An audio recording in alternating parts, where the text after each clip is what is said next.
What's Ukulele Says? Welcome back to another video.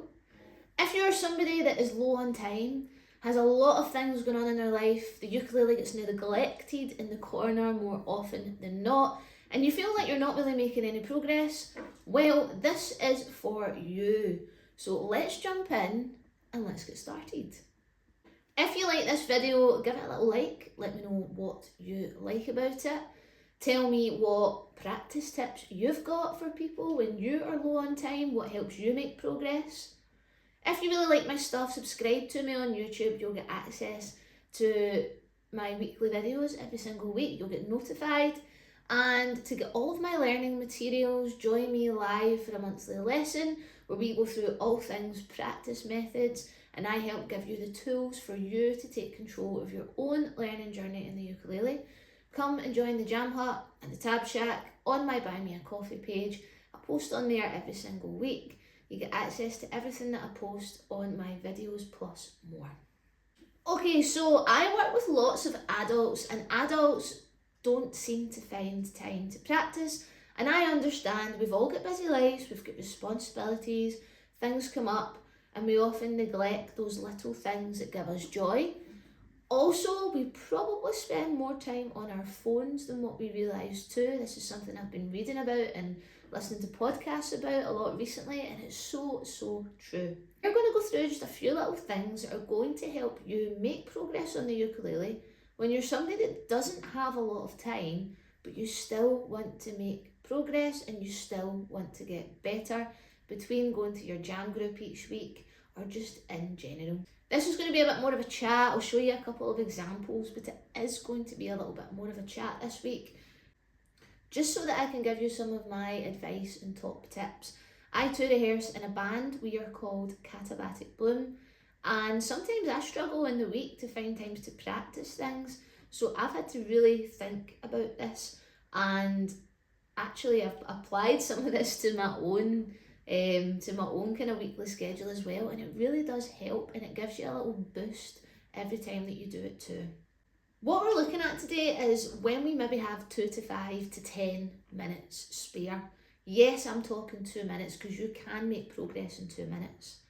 First of all, leave your ukulele somewhere you will see it.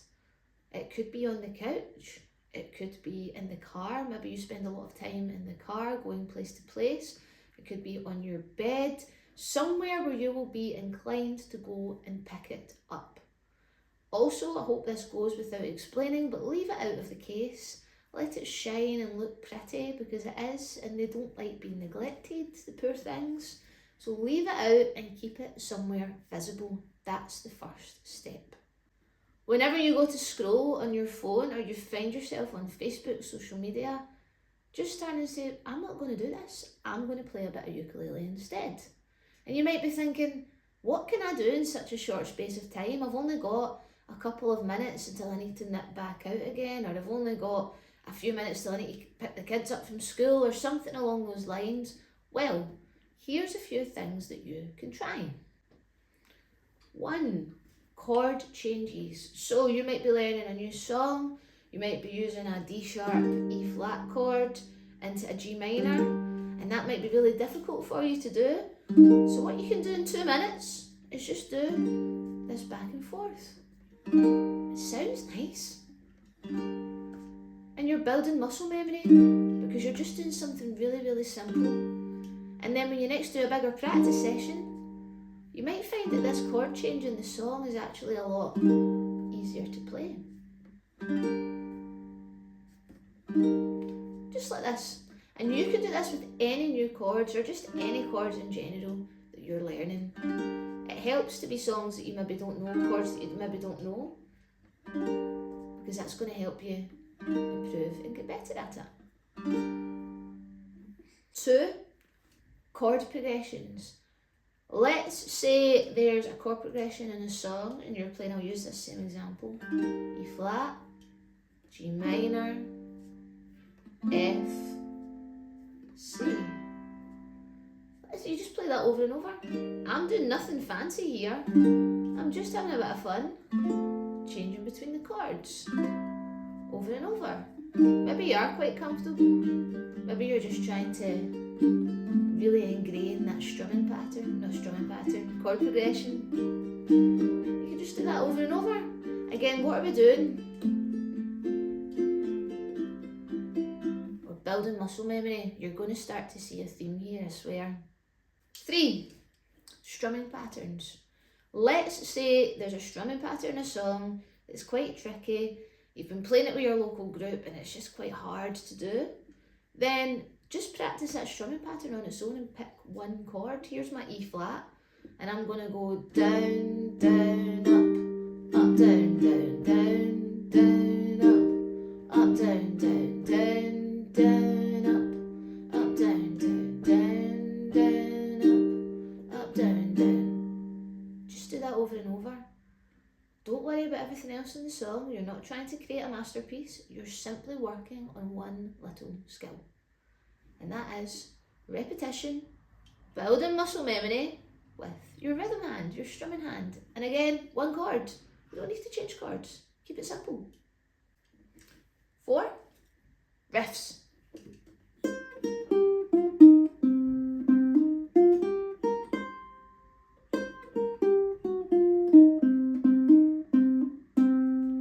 Okay, that was quite long. Maybe there's a riff that you know quite well and you're just practicing it.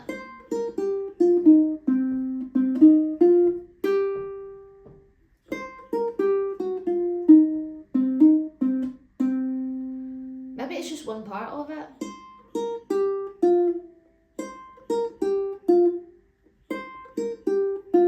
Do you know what I'm doing here when I'm focusing on just one wee bit and playing it over and over and over? Building muscle memory. Again, focusing on the tiny little details and just doing it over and over and over. Out of context of the whole song. We're just working on the little elements. 5, techniques. Let's say you're working on slides.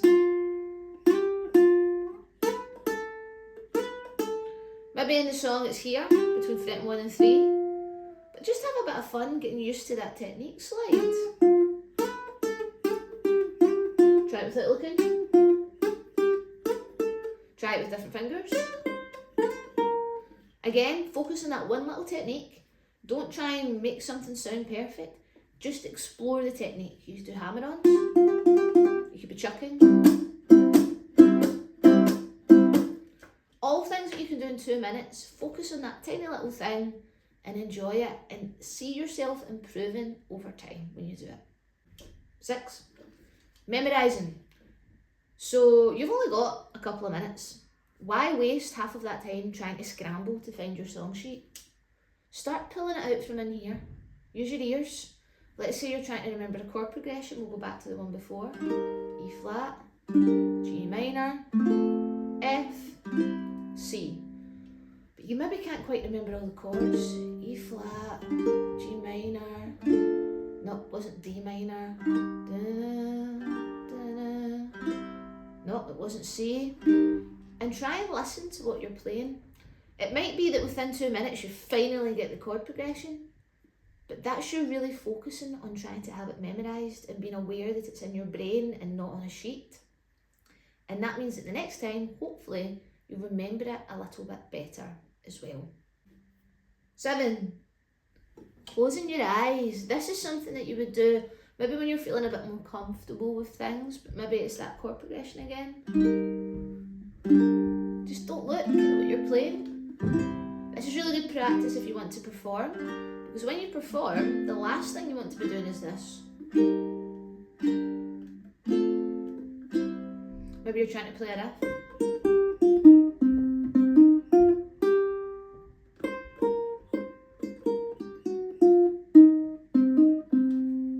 Something like that. And normally you really have to look. So that's another thing that you can do in just a couple of minutes. So those were 7 different things that you can try. Now, there are many, many more. This is just to help get you started and give you a little bit of a boost in ideas of things that you can do. You may have noticed some common themes, which I'm just going to quickly explain. The first is muscle memory. All of these little things that you can do in a short space of time build muscle memory. You do them over and over and over again, and you start to become more competent at it. When you're doing a longer practice, you're normally working on lots of different things. So in a shorter practice, it's nice to take a little thing out of context and focus on that only. And that brings me to point 2. It's all about attention to the details when you do a short practice. You're working on one particular skill on its own, isolated, and you're purely focusing on that. And doing that for just 2 minutes, you'll notice a huge difference. If you set a wee goal for the week and say, every time I pick up the ukulele, I'm going to work on this chord progression. Or maybe that's your daily thing. Maybe you pick it up lots of times in the day and you think, oh, I've improved at this loads in the day. It's up to you how you set your goals. It's up to you how you want to put this into action. Again, it's merely for ideas. But know that those little moments where you practice for 2 minutes at a time, even 30 seconds, ideally a little bit more, but everything makes a difference.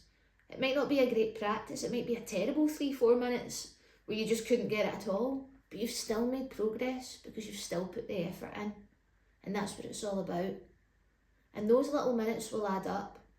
And if you start building that as a habit, instead of scrolling on your phone, instead of finding other things to do, scrolling on your phone is the main one, or if you are just simply really busy and only do get a few minutes here and there in between the kids trying to tell you to do something, or you have to go look after somebody, or you've got a really busy job and you're on calls, you maybe get a couple of minutes in between a call, whatever works for you.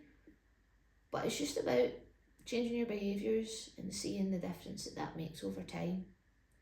So let me know which one you're looking to try out the most, which one excites you the most, and let me know what you like to do when you get a quick couple of minutes to practice. What do you do in that time? And we can share experiences, because that makes it even more fun too. Thank you so much for watching. Don't forget to subscribe. Check out my Buy Me a Coffee page, where I really dig deep into practice methods and helping you get better at the ukulele and take control of your own learning. And I'll see you the next time.